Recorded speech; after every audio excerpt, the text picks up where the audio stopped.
Welcome to Top 10 Tips for Making It Work. This webinar will discuss how to make the most of your family council meetings, events, and initiatives.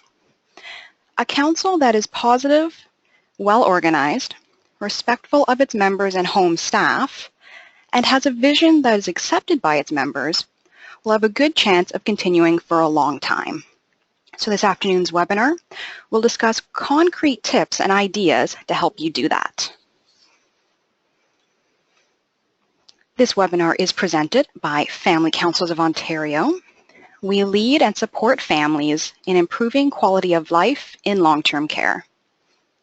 We do this by working collaboratively with our partners to cultivate effective family councils, advance public policy and system planning, and mobilize knowledge exchange. My name is Samantha Peck, and I am the Director of Communications and Education for Family Councils Ontario, and I will be your presenter this afternoon. Let's jump right into tip number 1. These are presented in no particular order. First tip is to establish good operating policies and procedures. Your terms of reference and your code of conduct are your roadmap to success for your family council. A terms of reference should include your mission and purpose statement that captures your collective identity, your agreed upon goals, rules, procedures, and processes. Now, the point of this is to make sure that you agree to these pieces of work and that they're recorded down somewhere. It helps you to codify your common goals and objectives, define your structures, rules, and methods of operation. It helps you stay on track. When you have a mission and goals that your council has agreed to, when you're planning any activity or an event, deciding on the particulars of a goal, you can refer back to what your council has agreed to determine that you are on the right track. A terms of reference will also help to provide direction and information during a conflict of interest, or opinion rather. So if you have members who don't agree with the direction a council is taking, you have something to refer back to that you've agreed on as a group. A terms of reference will also help to communicate to members and people outside of the council who you are and what you do. And it also helps to ensure fairness, so that when a decision is to be made, everyone understands the decision-making process the council has agreed to. Your code of conduct is your set of group rules. That's how members collectively and individually wish to act and be represented in the home. We have a sample of a code of conduct on our website under the resources section for you to take a look at. A code of conduct typically includes information such as not gossiping or only being able to intervene in the care of your own loved one, and so on. We encourage you to take a look at the sample on our website for more information and to review your terms of reference and code of conduct on an annual basis. For more information on how to start or review a terms of reference, you can take a look at the Terms of Reference webinar that's also available on our YouTube channel, or consult our Family Council Handbook, Your Guide to Starting and Maintaining a Family Council, for more information. Tip number 2 is to set SMART goals. And by that, we mean whenever you're choosing a project, planning an event, or another initiative, think through if the goal is specific, meaning who's doing what, when is it going to happen, how, where, and why. Be very specific when you are determining what you're going to do. That way, you can ensure that it's measurable. By that we mean, do you have concrete criteria for measuring your progress?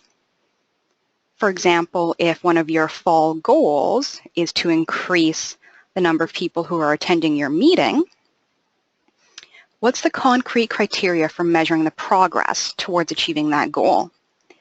Are you looking to have 5 more people attending regularly your meetings by January?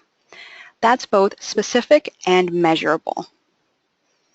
Your goals also need to be attainable. Your council needs to have the capacity to reach that goal. Goals need to be realistic. So at this present moment in time, is your council both willing and able to achieve that goal? If this is a goal or an idea that isn't quite realistic at this time, that's okay. Maybe you just put it on the parking lot or the back burner for now and come back to it at another time. Your goals also need to be timely. They need to be doable now and have a time frame attached. So you don't want to have a goal that's vague and that's not attainable right now. To set yourselves up for success, make sure that you're making SMART goals. Specific, measurable, attainable, realistic, and timely. Number 3, divide the work to multiply your results. Whenever you're considering what you're going to do, make sure that you're dividing the work according to your members' interests and skills. An effective family council will draw on the skills and input of as many people as possible. So find out what your members are passionate about, what they're skilled at. Build the capacity of your members to play active and engaged roles on your council and to take on pieces of work. So assign work based on your council's need and the skills and interests of your members. For example, if you have a member who's very skilled in graphic design, perhaps they could develop a council brochure or another flyer to use to promote your group. If you have someone on your council who is very knowledgeable about the different services and organizations in your community that family council members may find of interest, perhaps they could be tasked with organizing guest speakers for a couple upcoming meetings. So figure out what your members are good at, what they're interested in, and let them contribute those skills and abilities to your council. You can also help to build the capacity of your members. So that could look like coaching members on how to do particular tasks, asking your staff assistant for more information and support on a particular piece of work, for example, making brochures or taking meeting minutes. Seek out the resources and information to build the knowledge and skills of your members. Tasks are much more likely to get done when duties are spread among several or more members, and it also works to give your members ownership and true engagement and commitment to your council. It's giving them a way to contribute and have their contributions recognized. Ultimately, a family-led council will be the most effective. So break up the work to multiply your results. A common question we get asked is, how can you possibly accomplish everything at a meeting? If you're spending an hour to 2 hours together every month, how do you make the most of that time? So here are a few tips on how to balance supporting your members versus getting the work done at the meeting that you want to. So set clear time limits for any open sharing sessions that you do. And be clear about the goal of this open sharing. Family councils are based on a peer support model, so you want to encourage and support your members to both give and receive support at a meeting. But you need to be clear about the time and purpose of that. So during this session, we advise it's not the time for bringing up concerns that are collective concerns or you want the council to take on. This is for peer support. It's an opportunity to share your experiences and challenges so that people can provide you with affirmational support, so that you know that someone else is there who understands what you've been going through. Perhaps they can also provide practical support, tips and suggestions. But be clear about moving on to the business portion of your meeting. And be consistent about this as much as possible from meeting to meeting. Establish clear boundaries and expectations around how you do support at a meeting. This will help to clarify the different parts of your meeting and make sure that you have time to do both the active business of your meeting and to support your members. Another very important part to making the best of a meeting is to have a good agenda. Essentially, an agenda should answer the question, what's the objective of the meeting?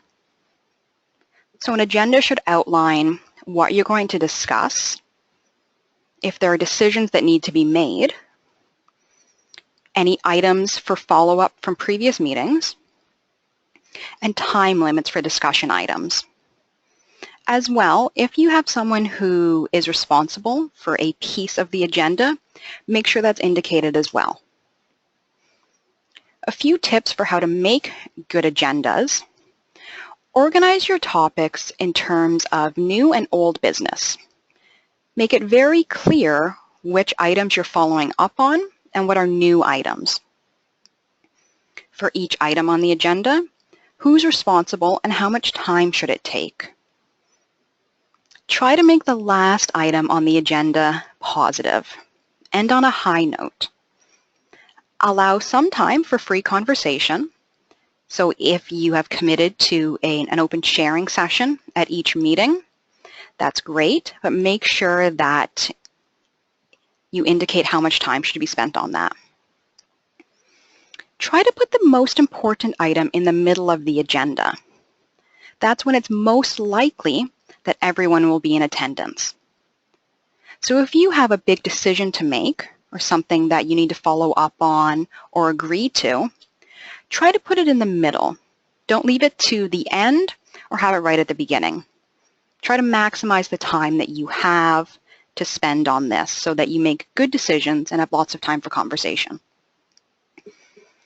Another common question we get is, what's good meeting minutes? What should we be capturing here? Sometimes meeting minutes can be quite long, but they don't necessarily need to be.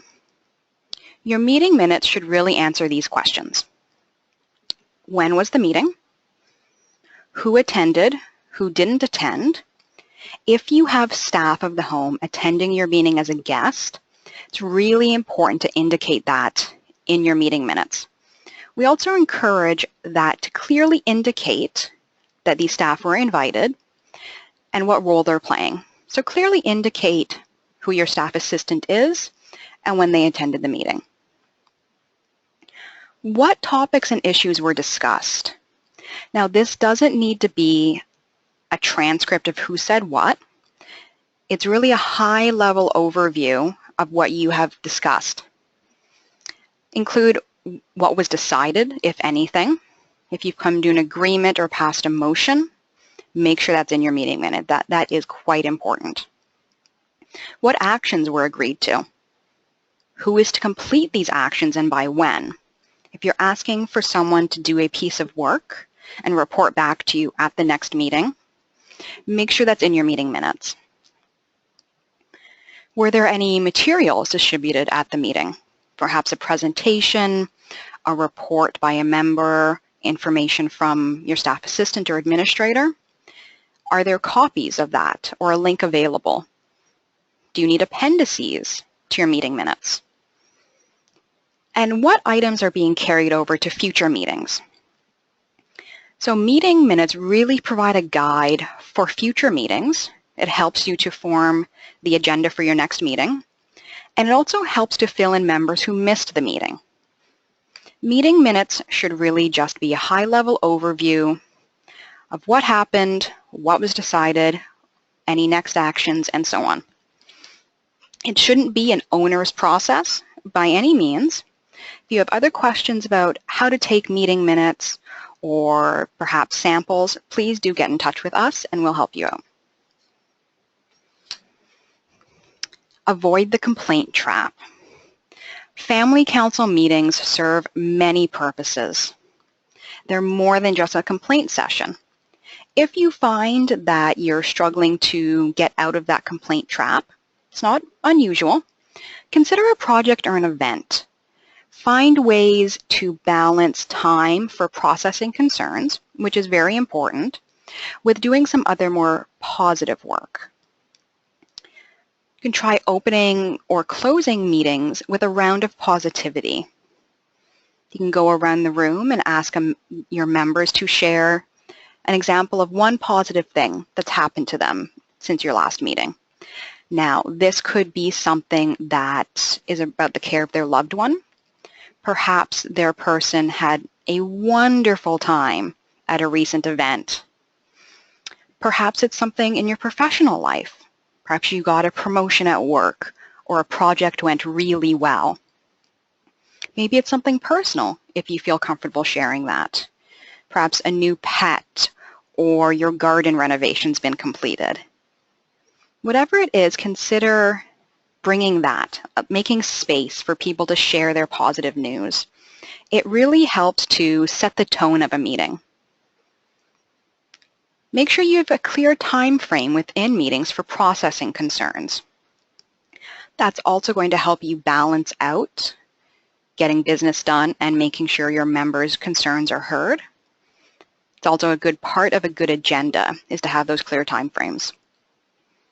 And keep in mind your 4 main goals: support, communication, education, and advocacy.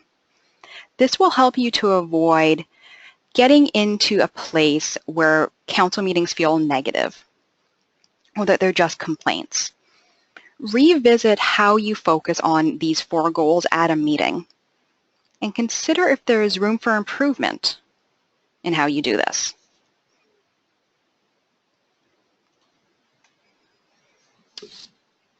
Conflict is an inevitable part of life, but when the going gets tough, refocus. Focus on maintaining your group and your relationships. Strong, supportive relationships are the foundation of an effective council. And that's both your relationships amongst your members, your relationships with other groups in the home, and the home itself, home staff. So focus on your purpose and your mission. Revisit why you're all here together. Revisit what you have in common and what you've set out to do. So when things are challenging, when you're experiencing conflict, focus on really what matters. Your people and your goal, improving the quality of life for the residents living in your home.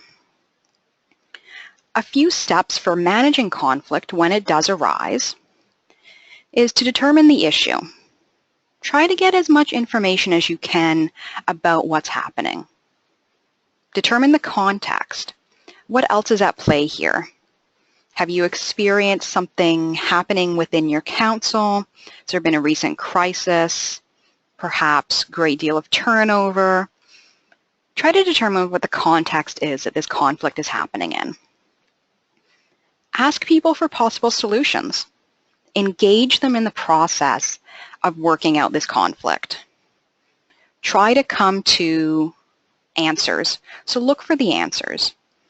Try to determine what's doable, what's feasible, and come to some sort of consensus or agreement about next steps to take. You can find a wealth of information on managing conflict or ask us for more.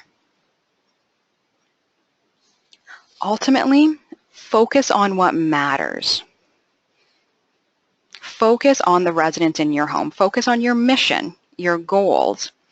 Ultimately, while all family councils are different, they share the ultimate goal of improving the quality of life for residents living in long-term care.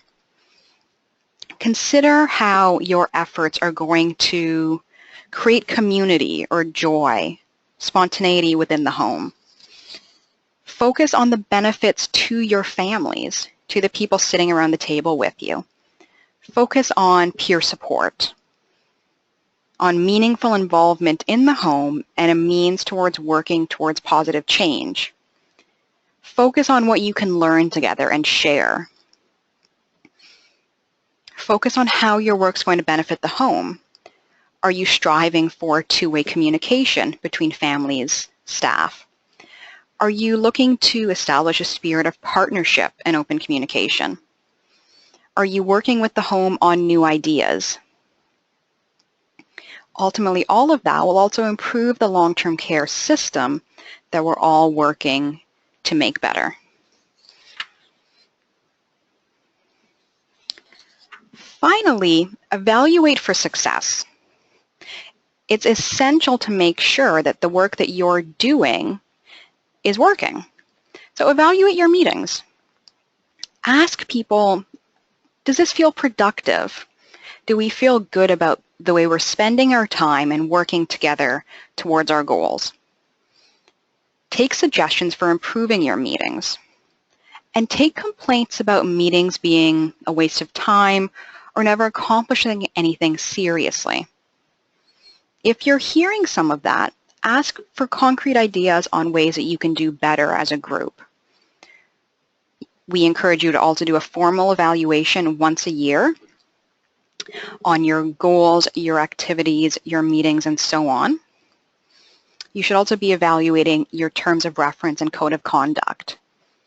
These should be living documents that really reflect the needs and interests of your council. So revisit them annually. Ask if people feel that your group and your activities and your processes are well organized and effective.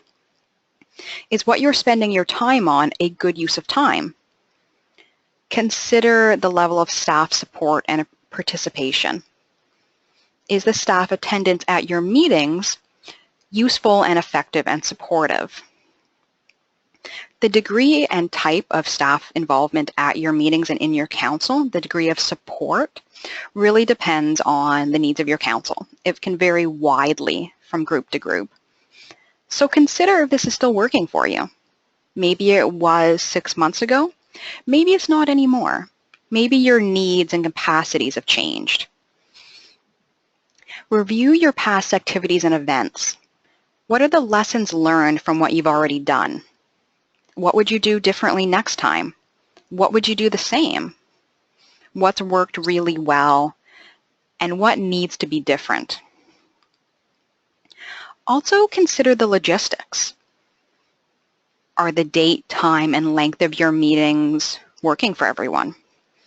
Just because you've always had a meeting Tuesday evenings from 7 till 8 doesn't necessarily mean that's still working for people. Maybe it is, but it is very important to ask. Do family members feel that they're actively participating on the council? Do members feel that they're playing an active, engaged role? Maybe there's room for more people to take on pieces of work or to step up and contribute their skills. So ask your members what they think about their participation on the council. And is the council constructively involved in the home? Do you feel that your work is making a difference? So evaluate informally on a regular basis. So have check-ins at meetings about how this felt for people, if it's working well for them still. And make sure that you evaluate formally once a year. We have examples of surveys on our website that you can use to develop something that works for your group and is going to get you the information you need to determine if your meetings, goals, activities, and processes are successful. And because we couldn't narrow our top 10 tips down to just 10, we have a bonus. We always encourage you to celebrate. Celebrate what's working well on your council. Say thank you to your members. Say thank you to the staff who are supporting you. Show appreciation when things go well. Share the news of events, projects, and initiatives Brag about the work that you do.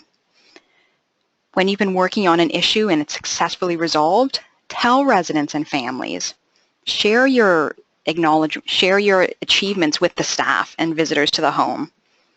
If you have a family council bulletin board, it's a great place to post articles and photos that you've gotten permission to share of previous events. Talk about the differences that you've made in the home. Acknowledge the efforts of your council members and the home staff. Say thank you regularly. And celebrate end results and the ongoing work. You don't need to wait until something's finished or finalized to celebrate. Celebrate the small steps along the way. This is particularly important if you're working on a longer-term project or activity. Celebrating those small steps goes a long way towards building the momentum, maintaining enthusiasm for whatever it is that you're working on. So don't wait until the end to celebrate. Cake and party hats is optional, so do whatever your council feels is best for celebrating. And as always, if you have questions about resources that we've referenced during this webinar, looking for more information on a particular topic, or want to do some problem solving with us, we're available to help. So you can reach us by phone. We have a toll-free number as well. We have a wealth of resources on our website. We have everything from our large Your Guide to Starting and Maintaining a Family Council resource to individual fact sheets on topics such as the Long-Term Care Homes Act, recruitment, and so on. Our blog goes into greater detail about particular topics of interest. You can also find us on Facebook and share your comments, read the interesting articles from the long-term care and older adult sectors, and find us on Twitter. You can also reach us by email. There's myself and our Executive Director, Lorraine Purdon. Okay, so we've got a couple questions coming in. Does advertising family council success help attract members? Absolutely. Family members want to know that the council gets things done and is positive. People don't want to come to something, obviously, if they don't know what it is or if they don't know what you do. So the more you can talk about the successes that you've had, the more interesting and appealing becoming involved with your council will be to members of the home. Caregivers are some of the busiest people, so to ask them to take time out of their schedule can be challenging. But if you can tell them that attending a meeting is a good use of their time and that the work that they're going to do on behalf of that council will be successful, positive, and effective, that will absolutely help attract members. Use stories of your successes and your projects and your initiatives as part of your recruitment efforts. Let people know who you are and what you do. How much time should be given to the home to resolve problems or issues? As per the Long-Term Care Homes Act, the home has a duty to respond in writing within 10 days of receiving a notice from the council. So that's what it is said by law. So the home has a duty to respond within 10 days. That doesn't necessarily mean that they fix it within those 10 days.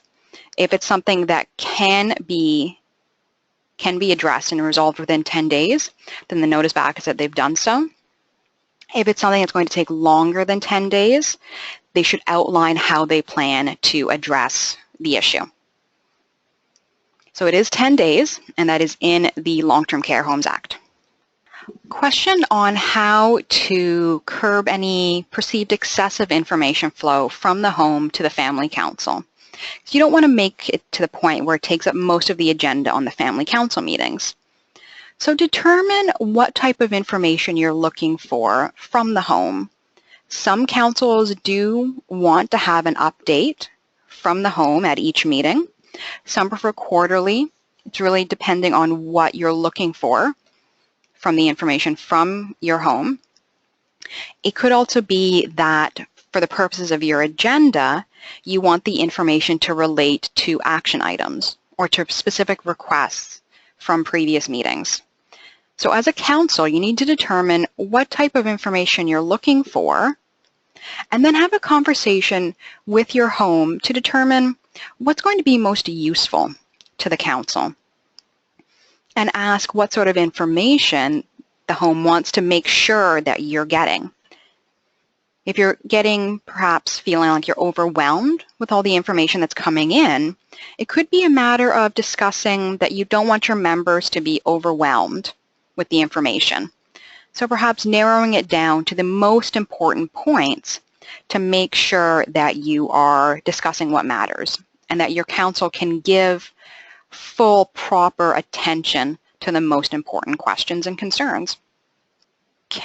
Do most family councils have monthly general meetings as well as separate executive meetings? We only have executive meetings and then a family program each month, guest speaker, but not a full membership meeting each month. We'd really encourage you have a full membership meeting each month. The discussions and decisions being made for the family council should have buy-in and support from all of the members of the council. Your leadership or executive team should be supporting that process, but really you want to make sure that you have buy-in from everyone on the council and their support and their information. So strongly encourage you to have general monthly family council meetings. If there's specific pieces of work that your executive team needs to do separately, that should be reported back to the membership as a whole. Family council meetings should be inclusive and open to all family members and persons of importance to residents of the home. A really great tip. There's a family council that created a chart that lists their accomplishments and challenges, needs, and requirements throughout the year. It lists all that they've accomplished and are working towards at a glance. It really helps keep them focused. This is a really great suggestion for capturing at a glance what you've done and what you're going to continue to do. Something like that can be really useful for if you're in a period of challenge or a need, that you have an easy way to reflect on that, to see the information regarding it. But it can also help to remind you of all the successes and accomplishments you've had so that you keep positive and that you're not getting into a point where you're focusing just on those challenges. Try to remind yourself of all the wonderful work that you've done as a council. Thank you for that tip. So how to get specific responses from the home on points of interest to the council. So that's something that each council and home will do a little bit differently. So it's a matter of asking the staff or determining what the process is for processing issues or getting information on specific home areas, needs, challenges, etc. So you need to ask specific questions and determine what are those points of interest. So be very clear about what it is that you're looking for. Looking for a way of communicating to a wider family audience, such as setting up a web page. So we have some tips and suggestions on that. Other councils have done that as well. So that's something that we can discuss offline, and I can point you in the right direction of someone who's already done that sort of work. How can we have a successful family council meeting with as many as 30 people attending when we're planning our education programs, dealing with issues in the home, etc.? Seems it could be difficult with 30 people in attendance to keep the meeting on track both time-wise and in making decisions. And that's true. It can be a challenge. I encourage you to look at however many people attend your meeting in a positive way. If you have 30 people attending a meeting, that's fantastic. It's showing that you've done a lot of really valuable work to get more people to your meetings. So you need a strong chair, a strong meeting facilitator who's clear about what is being done at the meeting. If you have a large council, you could do subcommittees, but they need to report back to your council as a whole. Whatever your council is doing on behalf of the family and friends of those residents needs to be communicated to everyone in attendance. So if you're making decisions, you can come to some sort of agreement where it's a vote, or if it's 2/3 majority, whatever you do, you can come up with different ways to do that. If it's show of hands, if it's secret ballot, or what have you. Another tip would be to provide as much material and information in advance if you feel as though communicating all of that orally at your family council meeting would take up too much time. So sending out your agendas and your discussion items and so on ahead of time will help you save time at your meeting minutes. Follow-up question from that is, how did you attract 30 members to your family council? That's fantastic. So if you have some recruitment strategies on how you got 30 people to a meeting, let us know and I'll share them out. So recruiting tips. We have a whole other session on family council recruitment, as well as several blog posts that we have on our website. A few tips that work really well that we can discuss here is to use all of the different points of contact that are available to you to advertise your council. So a bulletin board, information in the monthly mailings, you can put your flyers up in the elevators. Some councils do a concerted one-to-one approach. So they've made Ask Me About Family Council buttons, and they wear them in the home when they want to be approached, so that they can speak to people one-on-one about a family council and encourage them to attend. Events and projects are also really great for recruiting people. It's showing that your family council gets stuff done, that you're positive and productive, and provides you with a forum to talk to people. So if there's a barbecue happening at the home, you could ask the home staff how you can participate. Maybe it's family council is staffing one of the tables. And then as you're assisting with the event, you can talk about family council. If you have a guest speaker coming in, perhaps to talk about Alzheimer's disease, that's a great topic to be able to promote widely to families. So ask the home if they can include that information in a newsletter or the monthly billings. Think about what would attract you to family council. Why did you originally join? What was your motivation? And build on that. And then also brainstorm some of the potential barriers to family council involvement. Is your meeting at the right day and time? Is it easy to find you in the home? Do people know who you are? Are you addressing the concerns they really care about? So one way to get this information is to use a family interest survey. And we have samples on our website as well. And it's something that you can ask the home to make available to families, perhaps in monthly billings, at the reception desk, and so on. And it asks those questions. What's a good time to meet? What do families want to know about? What do they want to work on?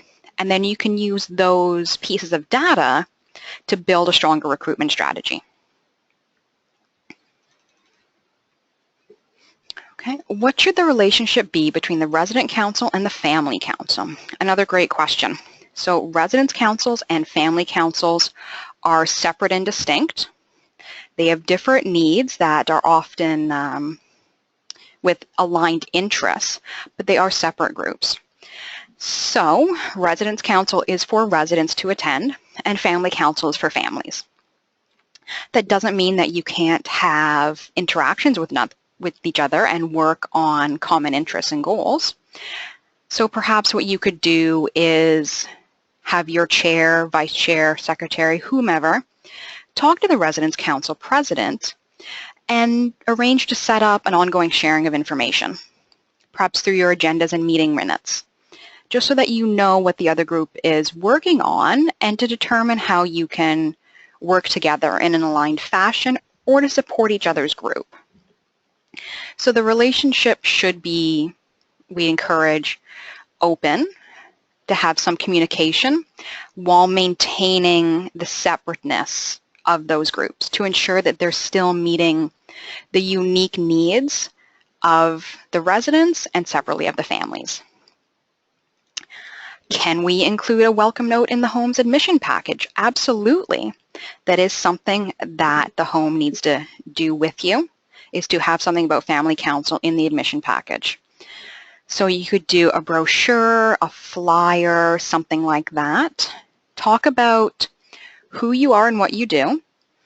So your mission or purpose statement, your goals, maybe a couple of previously successful or upcoming activities, and then how they can contact you. So make sure you're bragging about what you do, being clear about your goals, and how people can be involved. A great phrase to put on there as well is new members always welcome. It's fine to assume that everyone knows that they're welcome to a family council meeting, but go the extra step and be very clear that you encourage new people to attend, and perhaps consider if there's anything specific that would appeal to new families. Perhaps having information about support for new families, if that's something that your council does. So once again, think about what it is that would attract new families to attend a family council meeting. Start there. Figure out what motivations and interests you can reflect and appeal to. Another great suggestion is there's a council that has a bulletin board right on the wall where everyone comes into the home. The board includes their terms of reference, list of meeting dates, meeting minutes, family council member pictures, and anything else of interest. That's fantastic. It's giving people the information they need to attend a meeting. It's telling them what you do and giving very clearly an indication that you're a well-organized and well-run group. That's very appealing to people because it shows that attending a meeting is going to be a good use of their time. Having the list of meeting dates also goes a long way towards getting people involved because then they can plan around it. Meeting minutes shows them what it is that you've done in the past. So it's showing that you have a proven track record of success. And having your family council members' pictures is really great because then even if they're not quite ready at this moment in time to join family council, they'll better know who you are. So if they have questions, they can find you. That's a great strategy for appealing to people coming into the home. Okay, great question about meeting minutes. Should people's names be put into the meetings for comments they make? We encourage that you don't do that unless it's by request of whoever's making that comment. The meeting minutes should reflect the council as a whole. So it's not about who said what. And if it's something that is a specific comment made by a specific person, then you need to carefully consider if including that in your meeting minutes is going to help you achieve the goal of those meeting minutes. Is it going to add value to communicating to the home and other families what you're working on?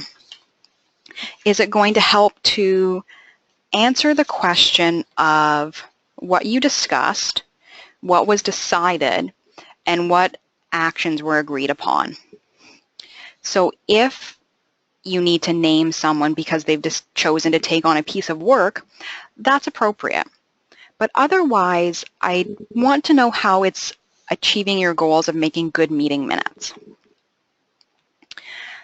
Explain the role of the home staff liaison, now called staff assistant. So when we talked about determining the degree of staff support and how that's important to making the most of your work, the role of the staff assistant is to support your work and facilitate the process. So specifically, what it says in the legislation is around taking direction from the council, maintaining confidentiality when requested, and being acceptable to council. So what actually the staff assistant to council does depends on the needs and capacities of the council members. So in some family councils, mostly at the beginning of the family council getting up and running, the staff assistant may be taking on a more active role. So we don't encourage the staff assistants to do the meeting minutes or write the agenda. Those are things that are best left to the family council members themselves. Family council members should also be the ones who are deciding on the goals of the meeting, writing out the agenda, choosing your goals for the upcoming year. So staff should never be leading your group, dictating your goals or your structure. They should be helping you to do that. So perhaps the staff assistant make sure your meeting space is available, arranges refreshments, does some photocopying for you, and acts as a go-between between your council and the administration of the home. So the purpose of the staff assistant is to support you to achieve your goals, but not to dictate them or take on any pieces of work that council members are capable of doing. Is it recommended to fundraise? We don't recommend fundraising as a major family council initiative. And the reason being is that what we've found is it can detract from achieving your other goals. So support, communication, education, and advocacy. So if you wanted to do some small fundraising and it's helping you to achieve one of your goals, and you've got proper procedures and policies in place around how you raise the money, how those funds are stored, what you use it for, how you communicate to donors, how those funds are being used, then you can make a decision about whether that's something that you want to do. We have more details on what you need to consider around fundraising as a fact sheet on our website that walks you through more points to consider when you're thinking about fundraising and how to do a safe and effective fundraising initiative. So it's not strictly a yes or no answer. It's just there are some things that you should consider if you're thinking about doing fundraising. And you should never be raising money for something that the home has to provide to the residents. Regarding refreshments for meetings, should this be provided by family council or from the home staff? That really depends. If you are going to bring in something special for your council, it's generally not a problem. I'd say in many cases, the home is willing to provide some very light basic refreshments, tea, coffee, water, light snacks, but that's something that you do need to decide upon in collaboration with the home. There isn't a particular or special budget line or monies given to the home for family council. So you need to talk to the council and to your staff, your home staff, about how to support positive meetings, and one of that is around, one of those points is around refreshments. However, if someone on your council is a fantastic baker, then perhaps, having that person play an active role on your council by bringing in his or her best cookies and muffins might be a great way to create that positive engagement. Great question. How often should we have guests? Council seems to have guests sometimes every month because it's needed. However, it takes away from the meeting itself. So do you mean guest speakers who do presentations, or guests doing reporting back from the home? If it's, in your case, a guest speaker who's doing a presentation, every month isn't ideal because it does take away from your meeting minutes, perhaps, or your meetings, perhaps every other month, once a quarter, what have you. You really want to make sure that that's purposeful and it's going to add value to your council. If it's something that's a director response, perhaps, to something that you've asked, if it's something that's adding value to your meeting and it's a response to something that you've asked, it would, in most cases, make sense if you're having staff attend that meeting. But I'd suggest that whatever staff you have as guest, you're inviting them for a specific purpose. And you're clearly communicating what it is that you are requesting from them. If it's a simple response with a piece of information, so simple fact, or out describing a policy or what have you, I think about, is that best delivered in person, having staff attend, or is that something that can be communicated in writing? So can they email that to you or provide a written report? If you feel it's taking away from the meeting itself, reconsider the purpose of that staff attending and what's the best way to balance having time on your own as a family council with getting the information and updates from the home that will allow you to do your work effectively. So consider if it needs to be every month, what sort of response you're looking for, and how best this can be communicated to you. There are different options. Inviting outside guests from the health community. How often should you? It depends on what purpose it's serving for your council. So if you're having people just attend to hear what's going on at a family council meeting, that can be useful, but we do really encourage that family council meetings are by families for families of that home. So you really want to protect and support the safe space that families have so that there's time to do support and to work on the specific needs of the residents and families of that home. If you're having guest speakers from the wider health community, then it's once again, what's the value that's being added to that meeting and to your council, making sure it's purposeful. If you're having a guest speaker come in, every month may not be the best use of your time. Every other month, maybe, quarterly. It really depends on how much you have to work on as a council and what your goals are. So always go back to the goals of your council and of your meetings. Consider how is this going to help you achieve that? If you're having outside guests come in from the health community to give presentations or to provide information, if one of your family council goals, you prioritize education, and you have a set goal of X number of educational opportunities per year, you can determine if this is going to help you achieve that goal. But if it's starting to get to the point where it's not helping you to achieve your other goals, you do really need to consider if it's the best use of your time and making sure that you evaluate regularly to make sure that it's meeting the needs of the families who are attending your meetings so that it's working well. Should recruitment be ongoing? Absolutely. You should always have an eye towards making sure you're reaching out to families of your home and making sure they know who you are and that they're welcome to join you. Family council turnover is something that is a common question. So you always want to be considering how you're reaching out and recruiting new members. And it doesn't mean that you have to do a large recruitment event every month. Consider what events you're going to have. If you have a table set up every couple of months and it's working for you, great. Do you also make best use of the flyers and brochures you've produced? Do you make sure that the home is supporting you by talking about the council and telling new families who you are and when you meet? Do you have something in the admission package? Those are all recruitment strategies.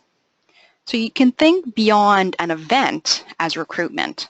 Think about all the different ways that you can get in touch with families and tell them who you are and what you do. That's recruitment. Okay, we are going to wrap up now with about a minute to 3 o'clock. Final thought from an attendee.